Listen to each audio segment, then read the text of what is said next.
Hello everyone, welcome to StudyIQ. In this video, I will bring to you the current affairs of 15th of January in English. Let's start the video. Recently, which of these organization has partnered with IIM Ahmedabad Startup Incubator IMA Ventures to launch the third cohort of Swanari Tech Sprint program? Whenever you uh, listen to the word sprint, it simply means a hackathon, a competition. Swanari is name of the Tech Sprint program. Now this is a accelerator program. This competition has been organized by IMA Startup Incubator. IMA Ventures is basically started by IIM Ahmedabad to support the startups, right? So earlier it was known as CIIE, or IMA Center for Innovation, Incubation and Entrepreneurship. But now it is simply called IMA Ventures. And this is a program that will help the Swanari, that is women-based startups. Women-based startups. And who has launched it? Which type of startups are they supporting? Fintech startups. Fintech startups supported by women. So the program is designed to accelerate women-centric fintech startup. So it is an accelerator program by Reserve Bank Innovation Hub that is headquartered in Bengaluru. IMA Ventures, Reserve Bank Innovation Hub. Both of them have launched it. And they will support those startups, fintech startups, which are supported by women.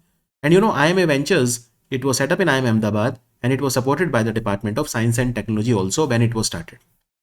So Swanari Tech Sprint allows the startups to develop and scale gender inclusive financial solutions. And even HDFC is supporting it. HDFC, they have a CSR program called Parivartan. They are also supporting. So it's accelerator program by Reserve Bank Innovation Hub based in Bangalore, IMA Ventures and HDFC Parivartan, which is a CSR arm of HDFC. And they have made a collective pool of over 2 crore rupees to support the startups and to find women empowerment fintech solutions. Now here I would also like to tell you that Reserve Bank of India, they have recently launched the artificial intelligence and machine learning based model, which is called MuleHunter.ai. It is called MuleHunter.ai to tackle the issue of mule accounts, which are used for financial frauds. A mule account is a bank account used by criminals to launder money, to launder illicit funds, So to track mule account. And Reserve Bank Innovation Hub is a wholly owned subsidiary of Reserve Bank of India. It was set up in Bangalore.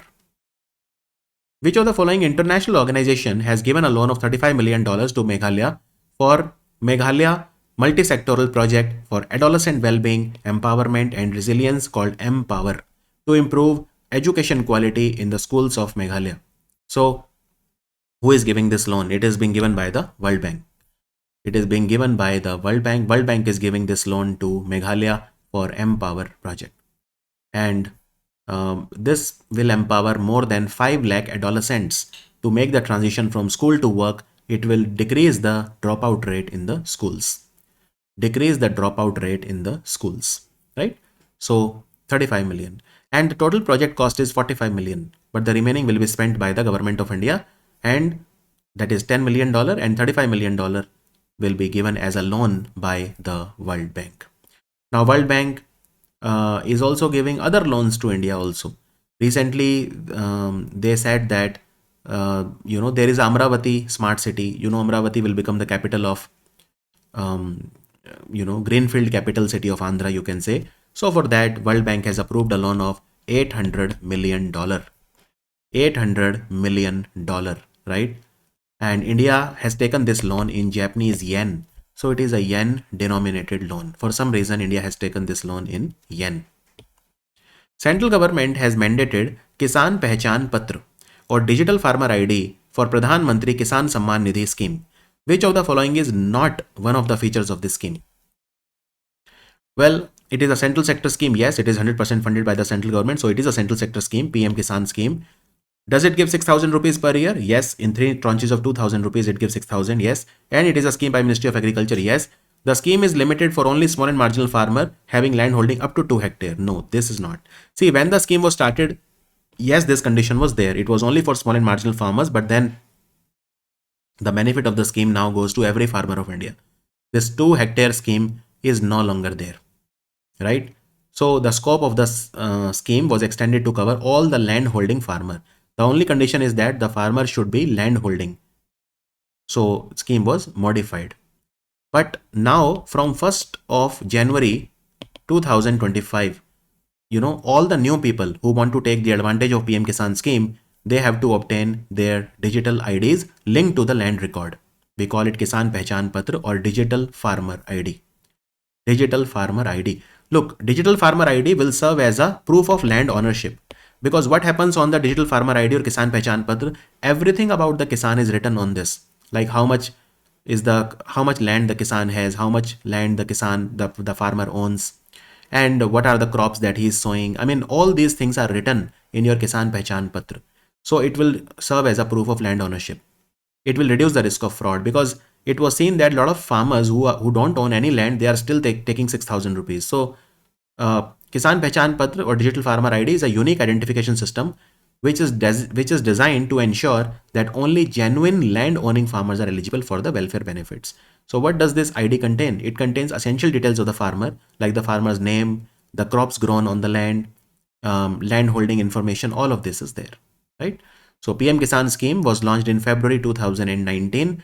So now very soon in February 2025, it will cover 6 glorious years. 6 glorious years. And it is a scheme by the Ministry of Agriculture and Farmer Welfare, no doubt about that. Which country has joined UN Committee of Experts on Big Data and Data Science for official statistics? Which country is that? Look, even United Nations has woken up to the ethical issues when it comes to artificial intelligence, big data. So United Nations started something known as UN Committee of Experts on Big Data and Data Science for official statistics, and India has joined this group. This is a very prestigious group and India has joined it. Basically, this committee was set up to investigate the benefits and challenges of big data. Benefits and challenges of big data, right? And when was this set up? So this committee was set up in 2014. It was set up in 2014. Now, who is a member of this so far? So currently, 31 countries are a member of this, and 16 international organizations are a member of this.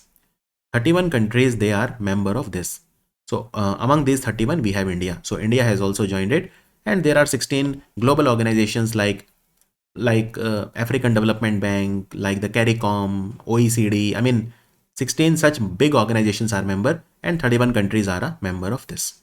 Understood? So we call it CEBD, this Committee on Experts on Big Data and Data Science. There is a, in short, you can just call it UNCEBD. UNCEBD. Is that clear? So it will take care of all the big data related issues. Which institute has been selected by the Indian Council of Medical Research to set up South India's first infectious disease research and diagnostic laboratory? South India's first infectious disease research and diagnostic laboratory. It will be set up in the Bengaluru Medical College and Research Institute in Bengaluru. Look, BMCRI, Bengaluru Medical College and Research Institution, it comes under Rajiv Gandhi University of Health Sciences. It is an autonomous institution under the Rajiv Gandhi University of Health Sciences in Bengaluru. So Indian Council of Medical Research, what do they want to do? They want to set up 10 IRDL, Infectious Disease Research and Diagnostic Laboratory in India, to strengthen the diagnostic capacity of India. And since it has been set up in Bangalore, so the samples will not be needed to be sent to North India, etc. So this laboratory will basically focus on diseases which are caused by bacteria, fungi and parasites. It will help in faster diagnosis and improving the healthcare outcomes, right? So that is about it. And Indian Council of Medical Research works under the Ministry of Health and Family Welfare. Here I would also like to tell you that there are some other IRDLs also which are being proposed. For example, there is one coming up in AIIMS, Raipur in Chhattisgarh. There is one coming up in Lucknow in King George Medical College. There is one coming up in Bangalore Medical College and Research Institute in Karnataka. So yes, they want to set up 10, and they have approved one in Central India, one in North India, and one in South India. They have also approved others also, but they are awaiting funding. So one will be set up in AIIMS Delhi, one will be set up in AIIMS Bhopal, one will be set up in AIIMS Jodhpur, one in AIIMS Bhubaneswar, but the funding is not released so far. Funding has been only released for 3: AIIMS Raipur, King George Medical University Lucknow, and this one, Bangalore Medical College and Research Institute, right? So this I found out information from the official website of Indian Council of Medical Research, right? Lot of time goes in this research. So I expect you to be a little bit patient with the videos. Defense Research and Development Organization DRDO, they have developed the dash clothing system to protect the soldiers operating in extreme cold conditions. Extreme cold conditions. So this is called Him Kavach. Him Kavach is name of the dress. You can see this dress and it has multiple layers, right? So soldiers, they can wear it even in minus 60 degrees C. Yes, that's right. So from minus 60 degrees Celsius to plus 20 degrees Celsius, they can wear it and it will work just fine. So it will protect the soldiers in extreme cold conditions like in Siachen, in Ladakh. I mean, the temperature can reach minus 40, minus 30 easily. So Him Kavach is made up of multiple layers. Each is tailored for insulation, breathability and comfort. It will replace the old dress that we were wearing. What was the name of the old dress? It was called Extreme Cold Weather Clothing System, or ECWCS. ECWCS. But Him Kavach is even better than ECWCS. So it has been made by DRDO, and DRDO celebrated recently their foundation day on 2nd of January. This was their 67th foundation day. DRDO is the research and development wing of the Ministry of Defense. Right? UP Chief Minister has inaugurated Maki Rasoi. It's a community kitchen to support economically weaker section of the society. It will be operated by whom? It will be operated by Nandi Seva Sansthan. Nandi Seva Sansthan, and it has been set up at Swaroop Rani Nehru Hospital in Prayagraj. So basically, you can enjoy a full meal at just 9 rupees. So the meal will have dal, it will have 4 chapatis, vegetable, rice, salad and dessert at just 9 rupees. And it will be called Maki Rasoi, which means mom's kitchen. And it's a AC restaurant, by the way. So Nandi Seva Sansthan, and it has been set up in Prayagraj. It will also be very beneficial for those who are visiting Mahakumbh in Prayagraj. Mahakumbh in Prayagraj. So much so that, Kumbh is so popular that even Prasar Bharati has launched a FM channel dedicated to Mahakumbh, Kumbh Vani, 103.5 FM. Frequency modulation 103.5. This is the frequency on which it will operate. So they have started this one. Himachal Pradesh Chief Minister Sukhvinder Singh Sukhu, while presiding over the 50th anniversary celebrations of Himachal Pradesh Institute of Public Administration in Shimla, announced that an institute would be named after which person? So Himachal Pradesh Institute of Public Administration, it is based in the capital of Himachal, which is Shimla, and it will be named after Dr. Manmohan Singh, who passed away recently. The former Prime Minister, 2 times Prime Minister of India, back to back, Dr. Manmohan Singh, and it is Himachal Pradesh Institute of Public Administration. It was set up in 1974. 1974, right? Also in Himachal, there is a tribe called Gaddi tribe, and there is a Gaddi dog, Gaddi breed, Gaddi breed. Now, why Gaddi breed of dog was in news? Because it has been recognized as a dog breed, by the National Bureau of Animal Genetic Resources, which is based in Karnal, and Karnal is in Haryana. Karnal is in Haryana. Also, the Chief Minister of Himachal, he has introduced something called Him Bhog Atta. Him Bhog Atta. Atta is basically flour, right?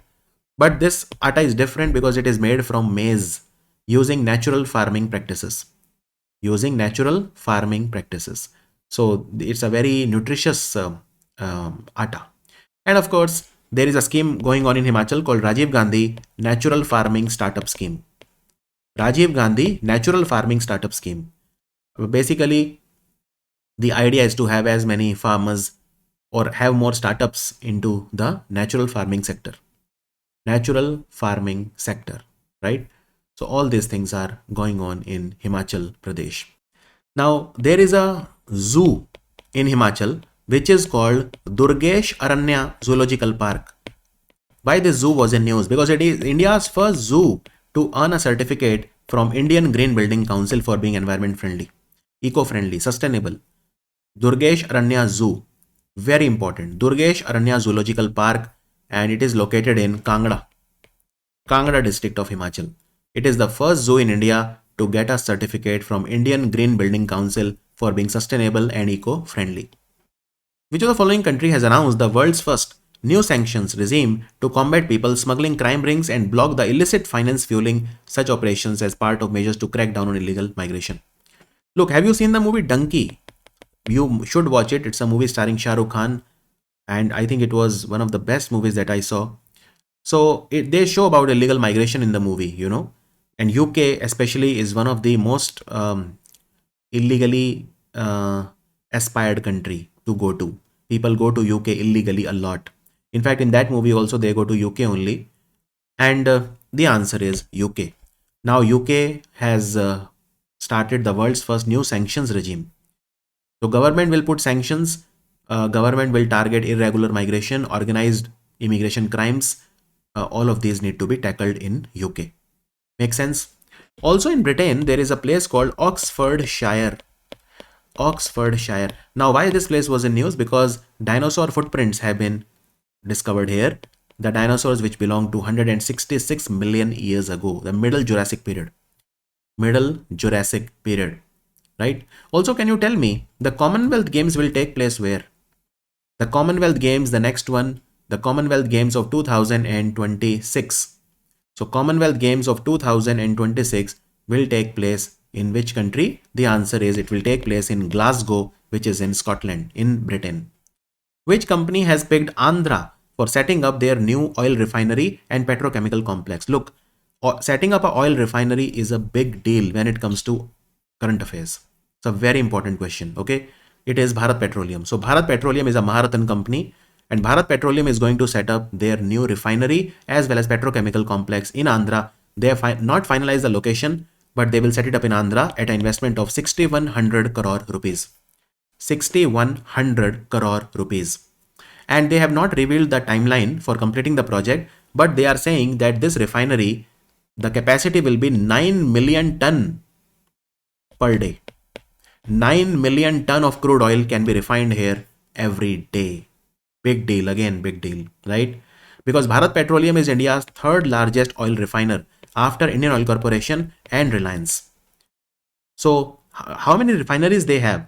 Bharat Petroleum, so they own Numaligarh refinery. They own the Kochi refinery in Kerala, Numaligarh refinery in Assam. They also own the Bina refinery. Bina refinery is in Madhya Pradesh, and they have a refinery in Mumbai also. So these are the refineries of BPCL, and BPCL is a Maharatan company which works under the Ministry of Petroleum and Natural Gas.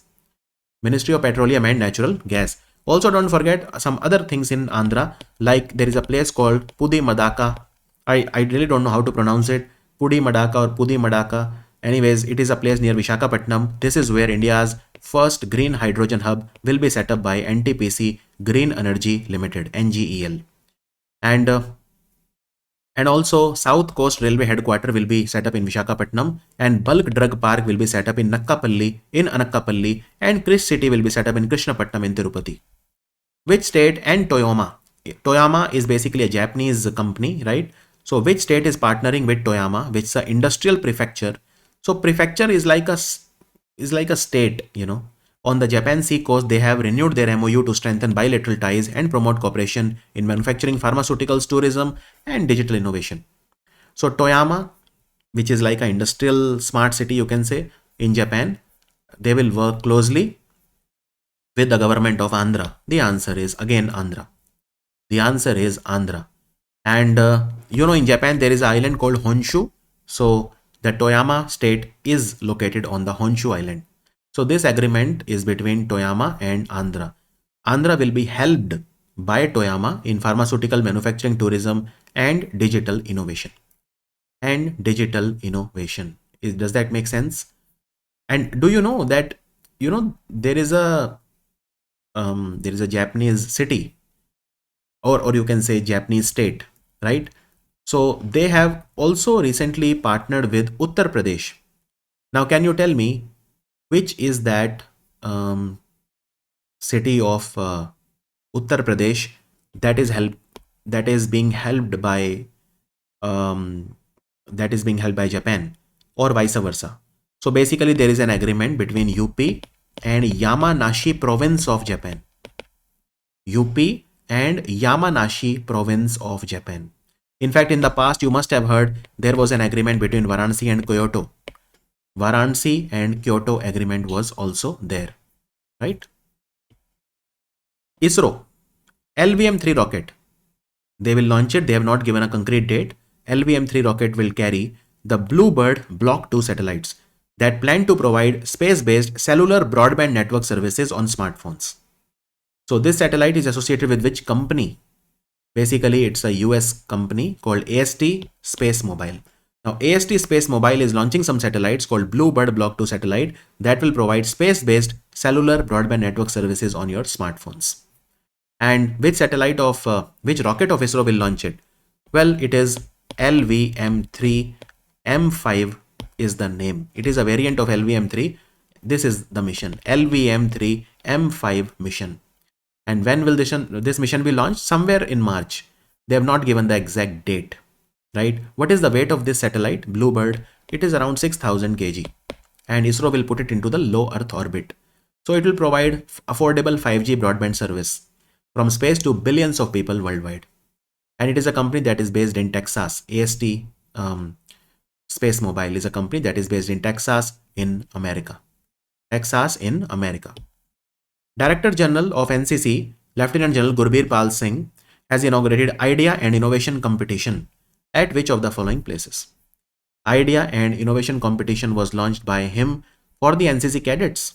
See, NCC cadets, we want to think, we want to make them think outside of the box. They should also digitalize themselves, right? The answer is New Delhi. So this is the first time that during NCC Republic Day camp, you know that NCC Republic Day camp is very popular. They also march on the Republic Day parade. They salute the President of India. And in fact, it was my dream also to go to Republic Day camp once upon a time. I was also NCC cadet, but I was not selected honestly for this. I was not a very good cadet maybe. So RDC is the ultimate dream for any NCC cadet, right? To salute the president. So the main aim of the competition is to foster creativity, innovation, and entrepreneurial spirit among the NCC cadets, right? So this is the competition. NCC was formed in 1948, and it represents the youth wing of the Indian Armed Forces. It is based in New Delhi, and it's a tri-service organization. So NCC cadets are there in all the three: Army, Navy, and the Air Force. Army, Navy, and the Air Force, right? So what is the strength of the NCC? So it was 17 lakh, but now it will be touching 20 lakh. The strength of the NCC was increased by around 3 lakh recently. 3 lakh recently. Also, let me tell you, NCC cadets, they participated in a sailing competition also, sailing expedition. So they started from Kanpur. So they went from Kanpur to Prayagraj to Varanasi to Buxar to Patna to Farakka to Kolkata.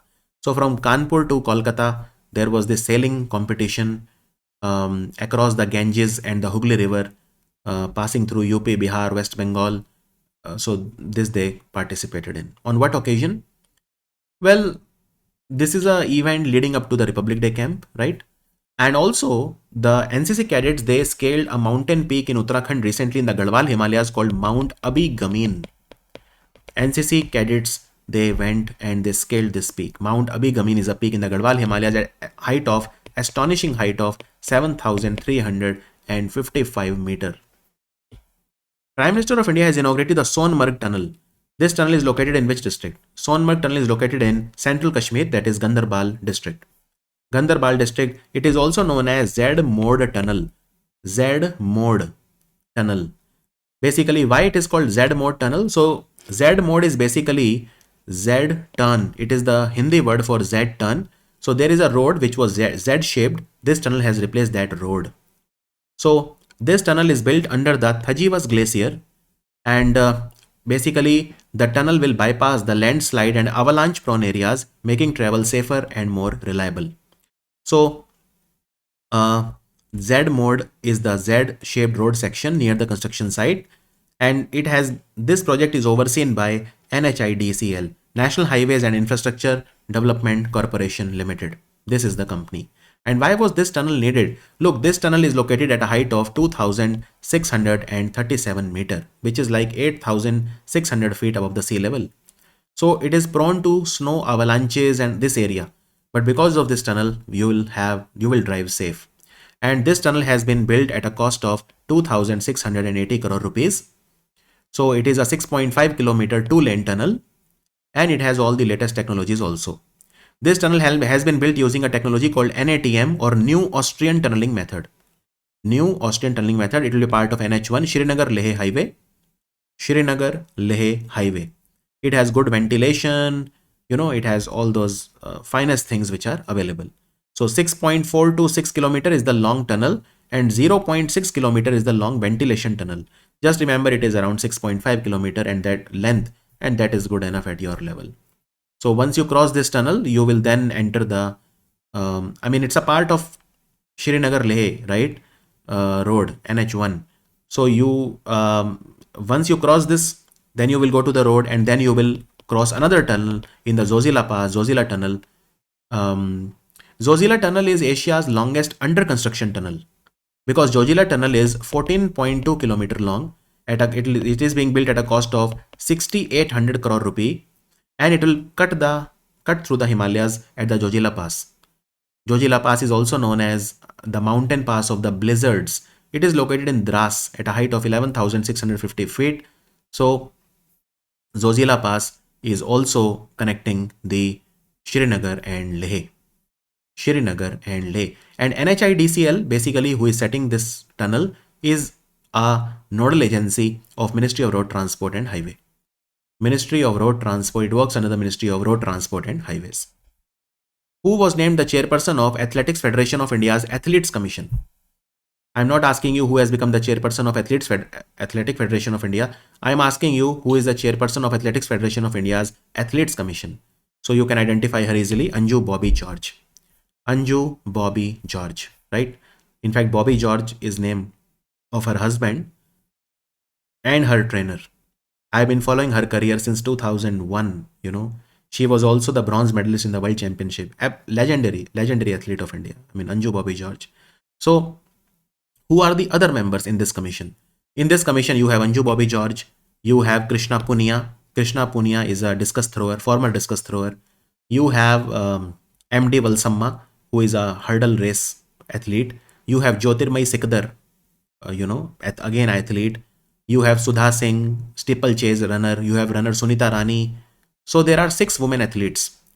6 women athletes. But chairperson will be her. And there are 3 men athletes also. Neeraj Chopra, Avinash Sable, runner, and Bahadur Singh Saggu. Now Bahadur Singh Saggu has become recently the new AFI president. Athletics Federation of India president is Bahadur Singh Saggu. He was a famous shot putter. Asian Games shot put medalist and 2 times national champion, and Asian Games gold medalist. He won the gold medal in the 2002 Busan Asian Games in South Korea. Which country has become a super aged country? Because the share of the population aged 65 or over surpassed 20%. Just imagine, 20% of the population of this country is more than 65 years old. It is South Korea. Demographic dividend is not in their favor. And it is a super aged country. It is only the second country in Asia after Japan to become super aged. Super aged. According to United Nations, a country is defined as aging when the share of people aged 65% is above 7%, and when it is 14% or more, it is called aged. When it is 14% or more, it is called aged. Aging when it is 7% or more, and when it is above 20%, it is called super aged. So this is the criteria which is given by the United Nations. India has banned the popular painkiller drug which one? After scientific studies confirmed that it is toxic on vultures. Now you must be knowing about the drug called diclofenac, because of which 90% vultures in India died. Now we don't want to repeat that mistake of the past, so we want to conserve the vultures, right? And now we have banned a drug which is called nimesulide for veterinary use. Veterinary use means what? For example, let's say your cow is in pain. Which medicine you will give? You cannot give nimesulide now. Why? That I will tell you why. So let's say you have a cow and the cow is in pain. Now you give the cow nimesulide, or you give her a diclofenac. Both are extremely dangerous to vultures. So you have given her. Now the problem is that these medicines, they don't come out of the body of the cow easily. Yes, she will be relieved of the pain. Now what happens? Let's say the cow dies. Even if she dies a natural death, the drugs will still be in the system, because these drugs, they remain in the system for a long time. Now the dead animals are eaten by vulture. So vulture will eat the dead cow, right? That is how the food chain works in animals. Scavengers, these are called scavenger birds. Vulture, eagle, and all this. So vulture will eat the cow. So what will happen? From the body of the cow, the nimesulide and diclofenac will reach the body of the vulture. And vulture, the problem is that, for example, diclofenac, the vulture kidney used to fail because of the consuming of diclofenac. So we don't want to repeat the same mistake that we did earlier. So now nimesulide has been banned. Banned by whom? Banned by Central Drugs Standard Control Organization. This is the regulatory body for drugs and medical products in India. And banned under which section? Banned under section 26A of the Drugs and Cosmetics Act of 1940. Banned under section 26A of the Drugs and Cosmetics Act of 1940.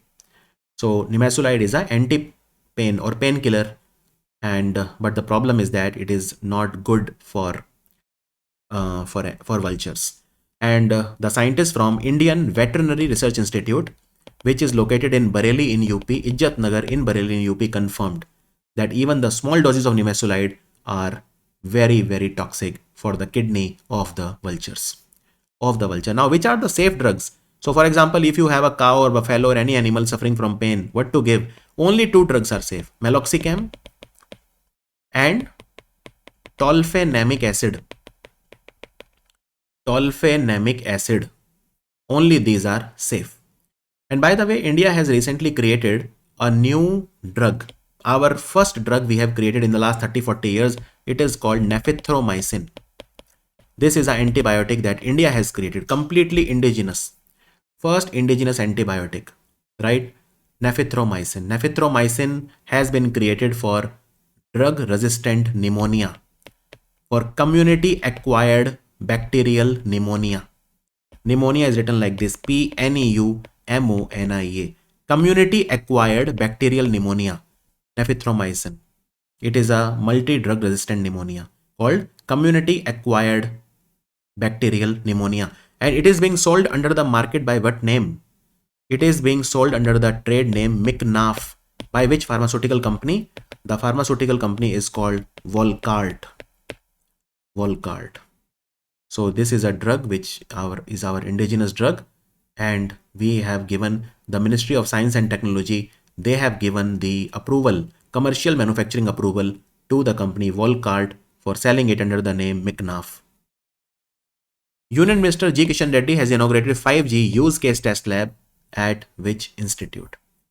5G use case test lab was inaugurated at Central Mine Planning and Design Institute, which is located in Ranchi, the capital of Jharkhand.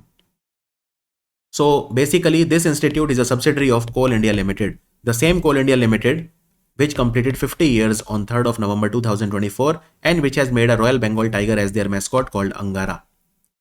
And it's a Mini Ratan Category 1 company, CMPDI. It works under the Coal India Limited. So the idea of this is to have digital transformation in the coal sector. Digital transformation in the coal sector. What is this 5G use case lab? Basically, this facility will serve as a testing laboratory for developing, testing, and adapting 5G based apps. 5G based apps. That was a video for 15th of January. I'll see you in the video of 16th of January. Thank you for watching StudyIQ.